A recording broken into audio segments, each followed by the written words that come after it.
Rule by law is a distinguishing principle of public administration in the United States. American systems of government operate on the principle that all public officials should rule by law rather than by will.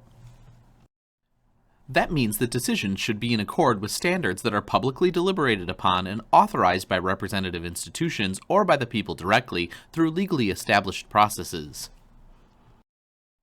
If it's discovered that a decision is based purely on human will or intuition, it could be declared arbitrary and capricious and reversed. For example, it's unlawful for a police officer to stop a motor vehicle purely on the hunch that the driver is involved in illegal activity. Legal accountability means that, at a minimum, police officers and all other officials must articulate the reasons for their actions, which can then be examined for conformity to legal standards. For some people, the principle of rule by law suggests that laws should achieve the greatest possible clarity and specificity in their standards. The best laws are those that leave no room for discretionary choices by officials. This is called ministerial responsibility under law. By this standard, an official must simply obey instructions that require no judgment or skill. There are situations where this standard is both possible and desirable. There are three discretionary responsibilities that are inherent to democratic administration under rule by law. Let's take a look. First, every career official is responsible for sustaining the duties of other officials. Colleagues, subordinates, and even supervisors may at times neglect their duties.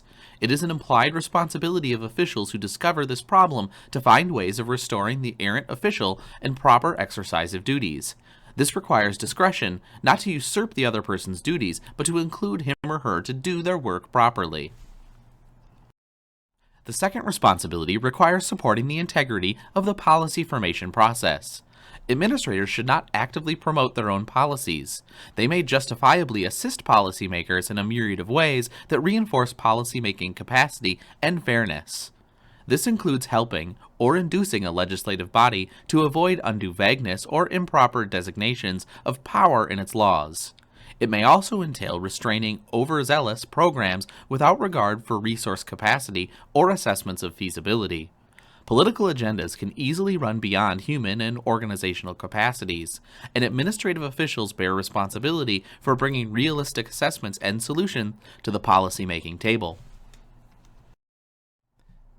The third and final responsibility concerns proper and effective implementation of policy tasks within a bureaucratic setting that can easily confound such efforts. This requires prudent judgment about the adequacy of resources and the ability to coordinate efforts among participating jurisdictions. Achieving cooperative effort towards policy objectives is often less a matter of organizational engineering than astute bureaucratic politicking. Career officials balance, complement, stabilize, inform, and extend governing activities, and their professionalism helps meet the need for results.